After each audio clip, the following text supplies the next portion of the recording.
Ayoung Che, I don't know if you noticed in the documentary, but she is chair of Women Cross DMZ, a principal global movement that also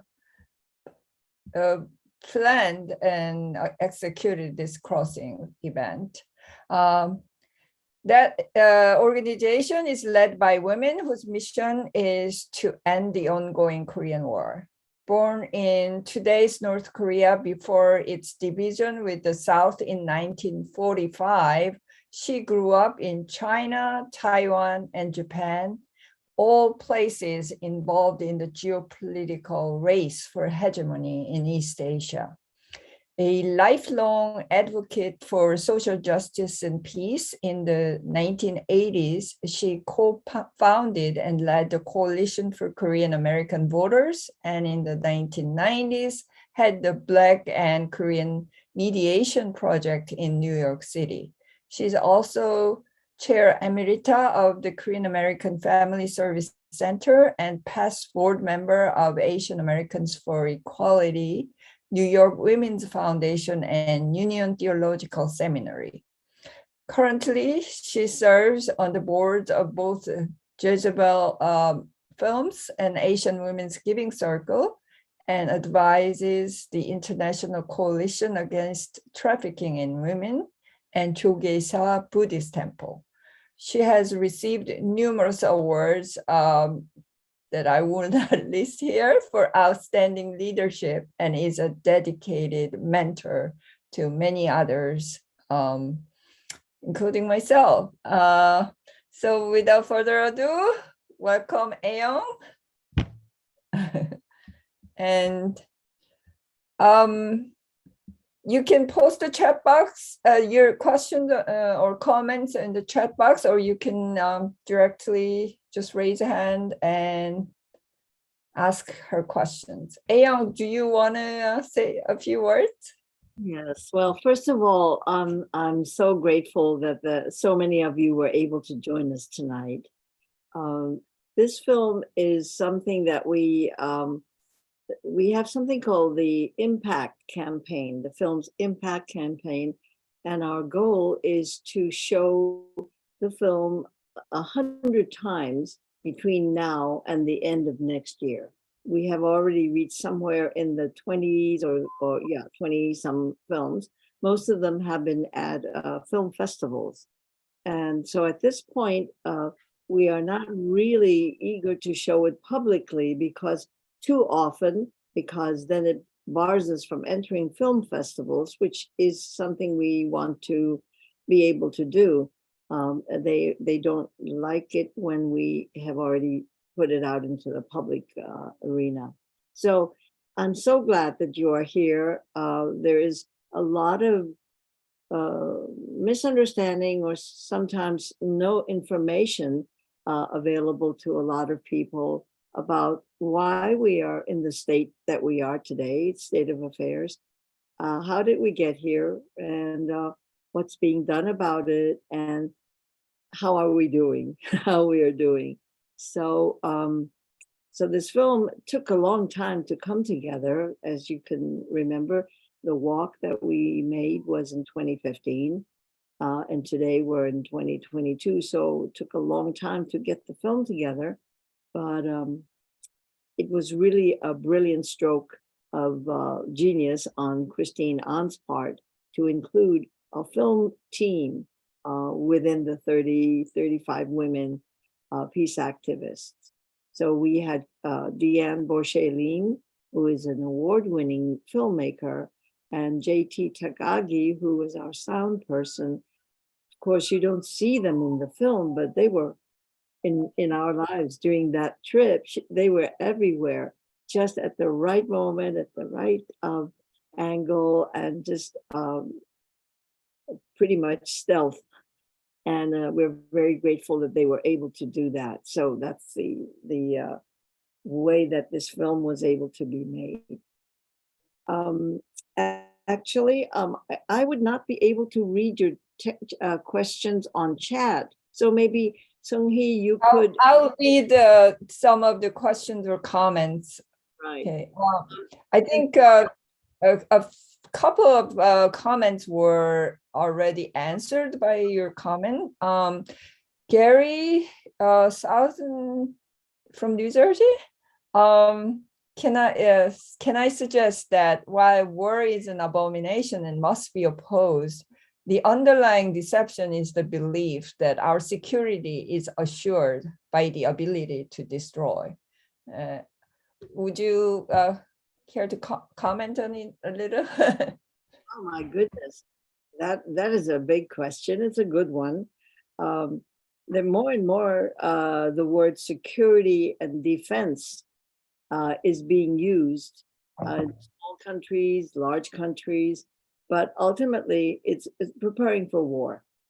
One good example is Japan, whose military was sort of restricted to a defensive force, but it is taking many steps now to increase its capacity for war. So the fine line of defending and attacking, could be argued.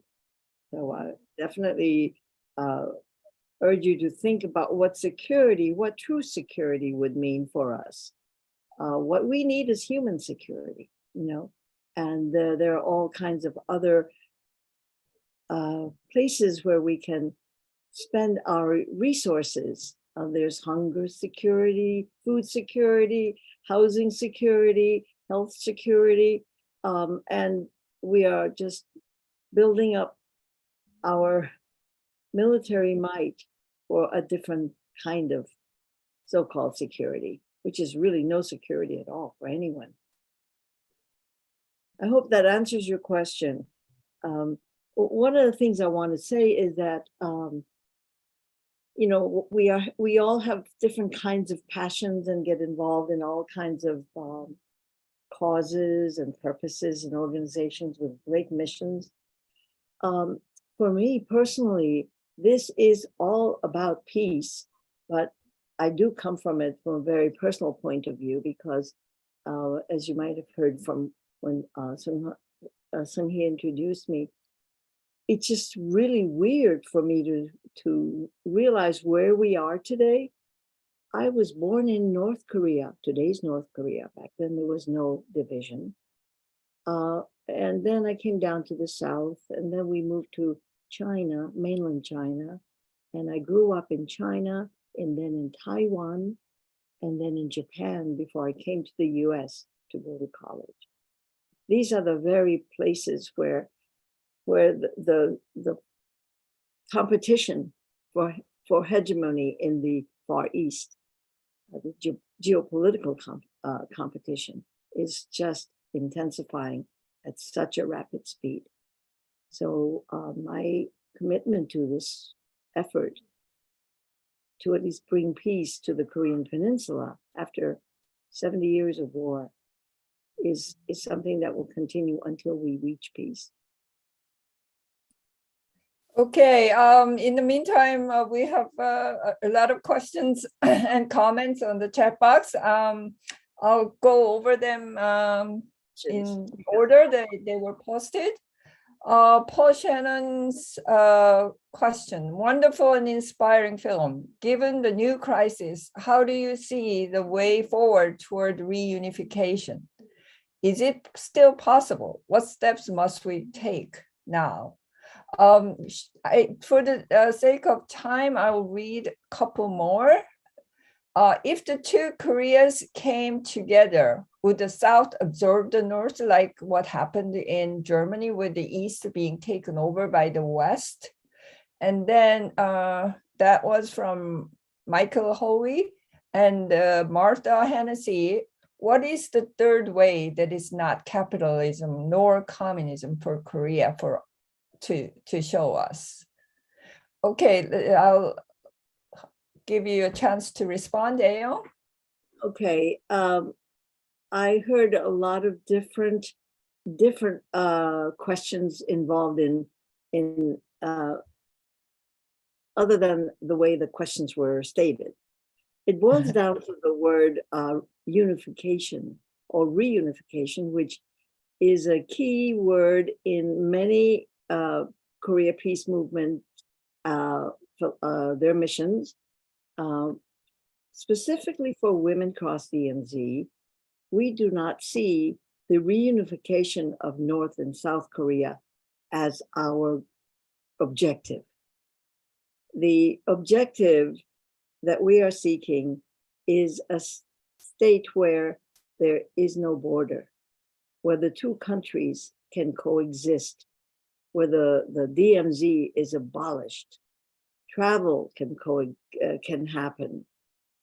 That in itself requires peace.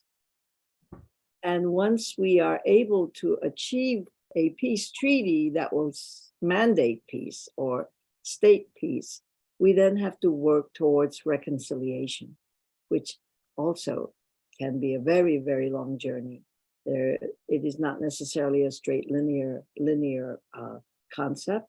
There can be steps and faltering and success and back and forth. But if we are committed to peace, if we are committed to ending the war in a formal, in a durable, and get a durable peace, that opens up the way for us to talk about many of the other things that are in our minds, that are problematic.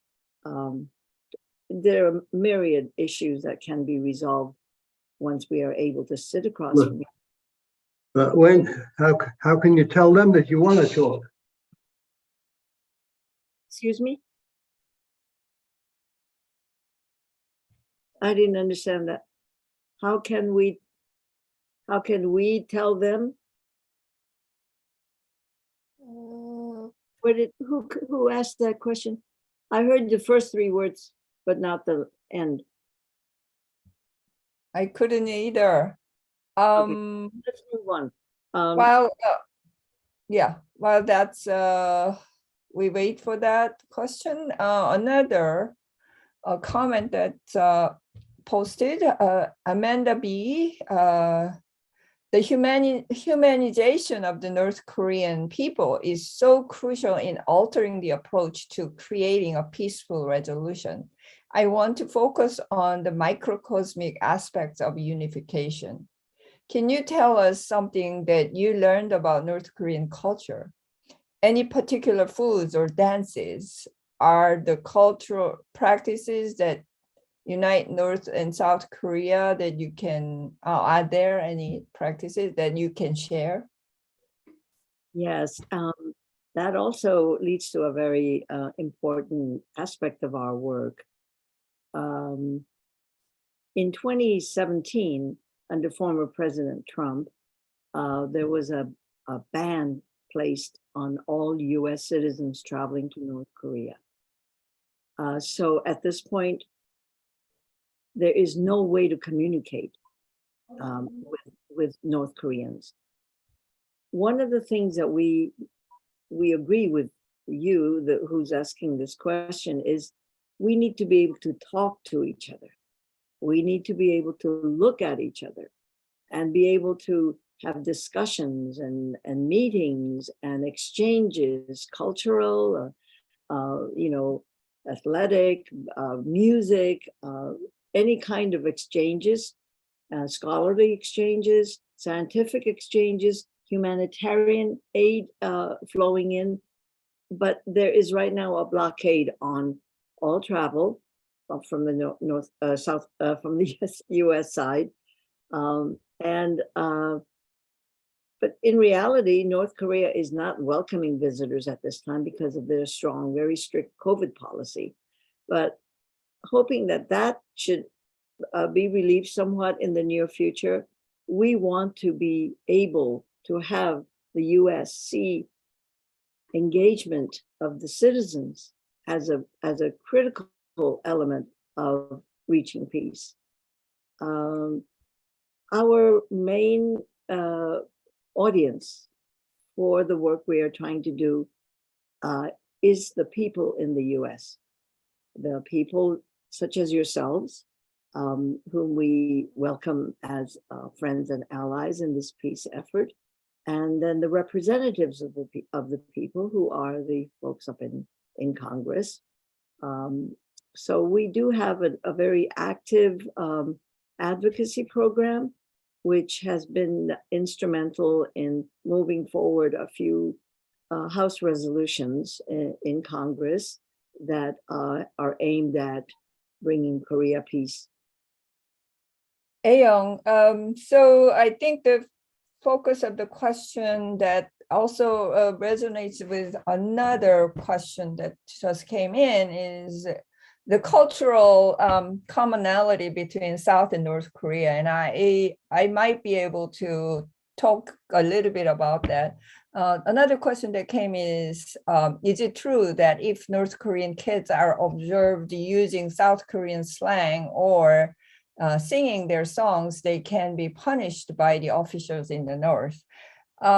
I don't know exactly what's going on in terms of official punishing North Korean kids using South Korean slang or songs, but it's in terms of commonality. I can tell you that I can understand North Korean dialect better than some Southern region dialect. Of course, Korean people share the same language. It's the same.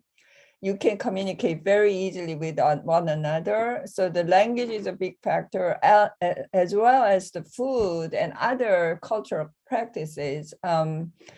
Food is pretty much the same, North and South. There are some specialties that are appreciated in both sides, and then it's true, as far as I hear, that South Korean culture, K culture that swept the world, are sweeping the world.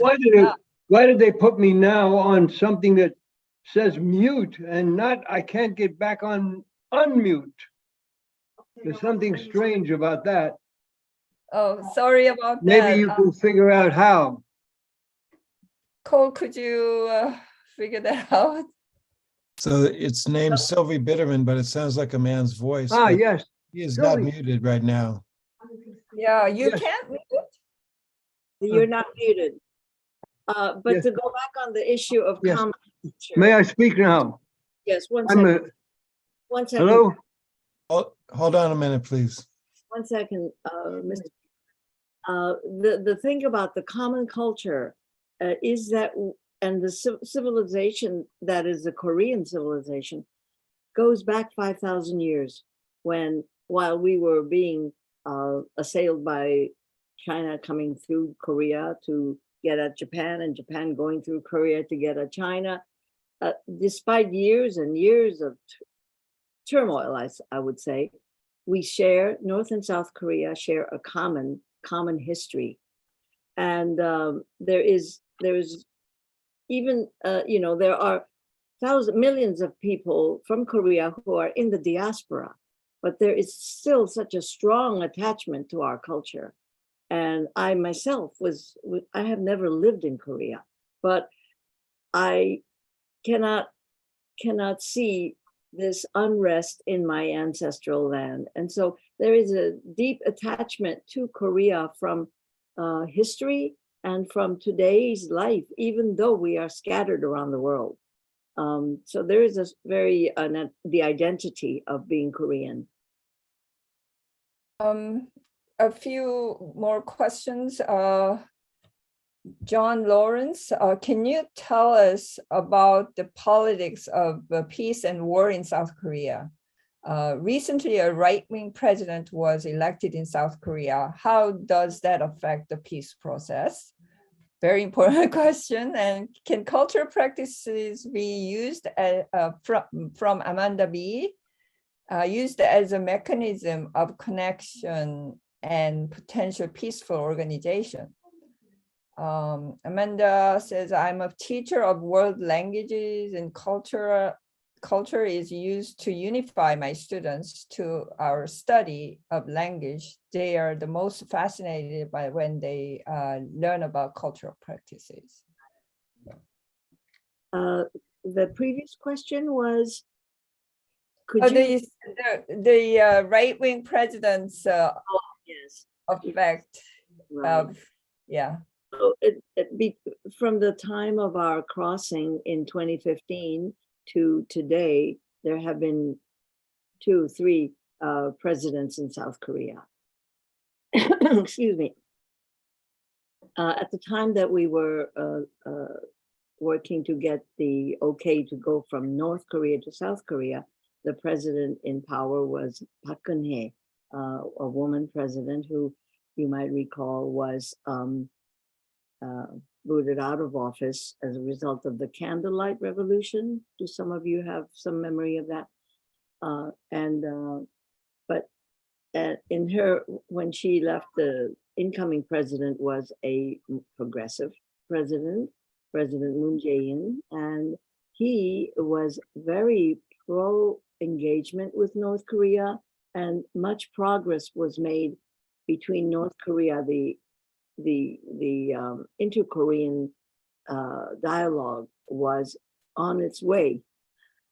However, subsequently, a new president came in a year ago, and that is the current President Yoon, who is rolling back all the, in terms of peace process with North Korea.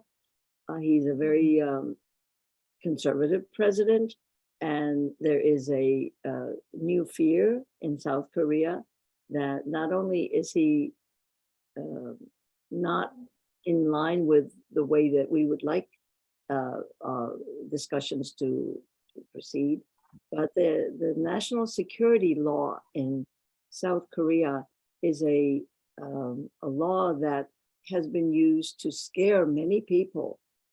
You'd have to know the actual provisions of the security law, but it is kind of scary because even among my friends, many of them have been kind of loath to be associated with the peace movement for fear of being associated with the cause of the North, or excuse me, or any positive signs of being sympathetic or listening to North Korea can be construed as a violation of the national security law. So there is a very uneasy sense in South Korea right now that we will have to work with this situation in a way that, you know, people don't get discouraged, people in the movement. Regarding the question, I will give you a. We are planning on a webinar in January that I will make an announcement later, but that would be a great opportunity to hear more about what's going on and what the geopolitical dynamics has changed, how it has changed recently. Another question, it's getting pretty late, but yeah, Ayoung, did you want to say something? Yeah, I remembered the second question that came about using culture as a learning ground and a sense finding commonality and appreciation.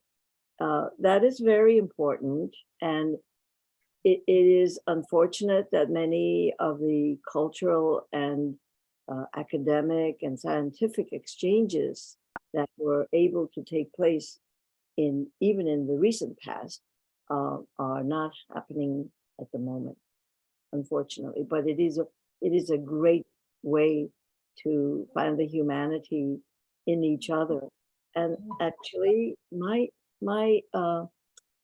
biggest benefit, the biggest benefit for me to have traveled in North Korea with a group of in 2015 was seeing how similar we are to each other. You know, most of the women who traveled with us, you saw us getting on buses frequently, and we went to so many places to see the countryside, different parts of Pyongyang, the industries, the cultural, and I can just say that, you know, the women in North Korea are just like us. You know, they have concerns of family care and child care and work-life balance. They have concerns about, getting food on the table, doing the right thing.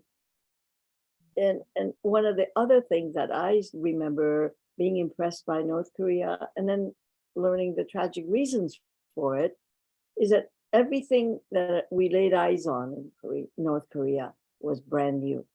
Skyscrapers, modern buildings, everything's built new. And why was that? Because what was old and traditional and cultural was reduced to ashes in the Korean War. Very little remained on the ground.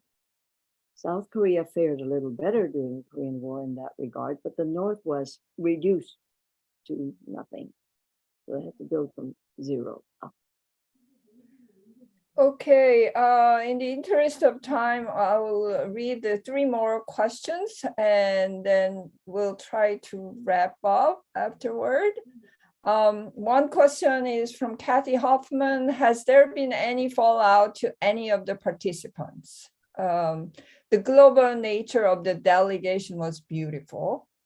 And Michael Hoy question, did you use the subway or ride a train when you were there? And Ayoung, what you just said about the commonality of our experience is such a gift, a comment. And the last one, comment from Kumju. There are different views on the unification of 2 Koreas. I think the 2 Koreas can reunify into a third system that takes the advantage of capitalism and socialism and overcomes the disadvantages of both systems. We call this unification 1 people, 2 nations, 3 governments unification. Wow, that's a great solution. So the third option people have talked about at various, discussions, is the fact that unification is going to be such a complex process. Let's first start with reconciliation. Then reunification has to be more carefully researched. It is not a question of the South, of course, will absorb the North, or that one or the other. The North will absorb the South, and fears and hopes are associated with both scenarios.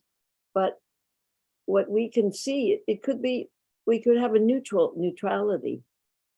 And that's a topic that, requires a lot more discussion. The 2 Koreas unify into a third system. The third system could be a neutral system. We are, did we ever get in a subway? No, we didn't have a chance to. Literally, we went to bed at midnight and then we were up at 6 a.m. and we had all these guided tours that were prepared for us. And it is true that we all had a minder. Each one of us had a minder. But because I'm Korean, although I don't speak the language that well, I was asked to share a minder with another delegate, which was fine. But there was no opportunity to take public transportation. But people were emerging and going down into the station. We saw that during rush hour travel, commuters doing that. There was another one about the fallout. Was there any fallout to the participants? Yes. So I hope that you saw the demonstrations telling us to go to hell. It was really not very scary. It was unpleasant, and it just was a downer.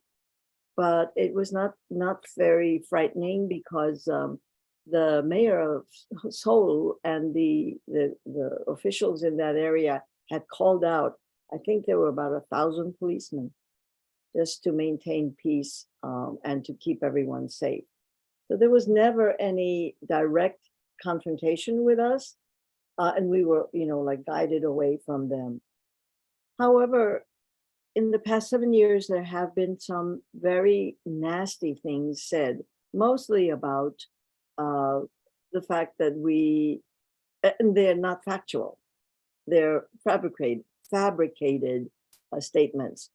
And it has been a problem because every now and then some statement or some op-ed appears in some newspaper somewhere, accusing us of being puppets or having conspired, or you name it.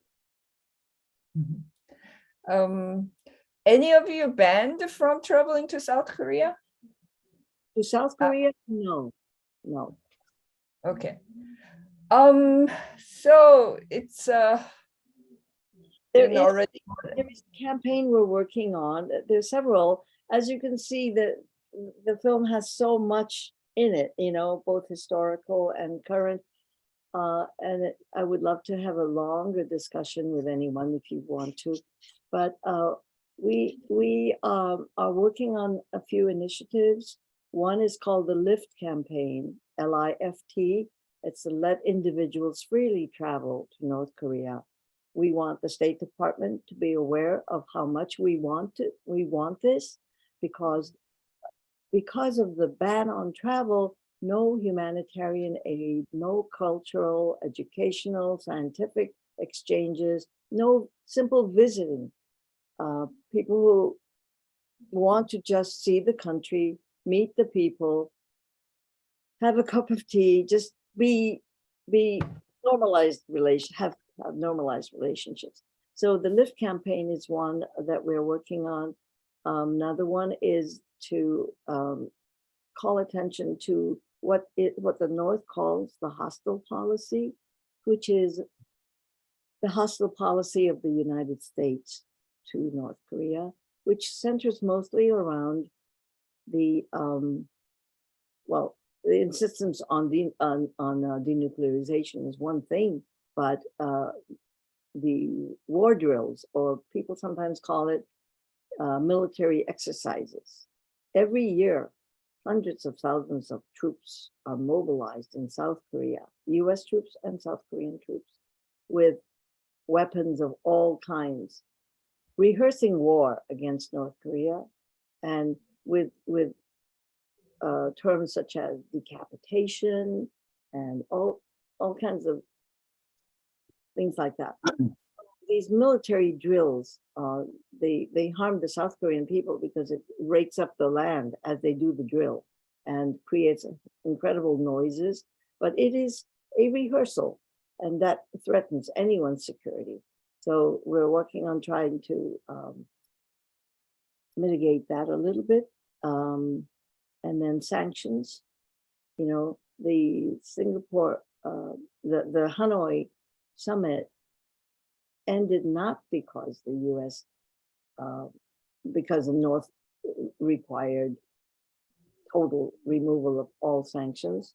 It was a selective sanctions removal that they were hoping to get agreement on. So sanctions, the military drills, the ban on travel, a number of things that we are really focusing on that we need your understanding and support for. Okay. Thank you, Ayeong, for sharing your incredible experiences and for leading our discussion with your words of wisdom and insight, and your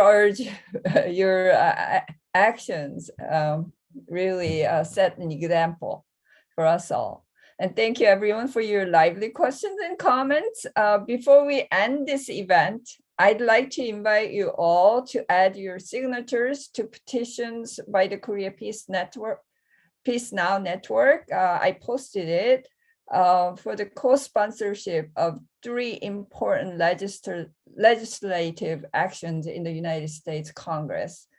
HR 3446, the Peace on the Korean Peninsula Act, HR 1054 S690, the Enhancing North Korean Humanitarian Assistance Act, and S2688, the Divided Families Reunification Act.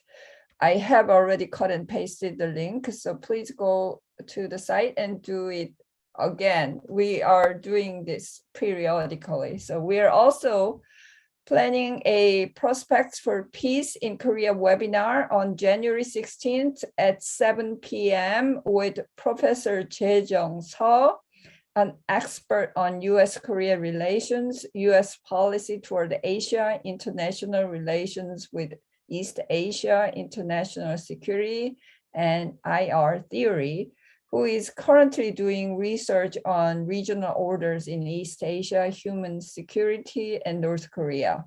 At not far from here, the Cambridge Harvard Korea Institute. Please mark your calendars and watch for our email announcements. Thank you all and good night. Thank you very much for coming. Thank you.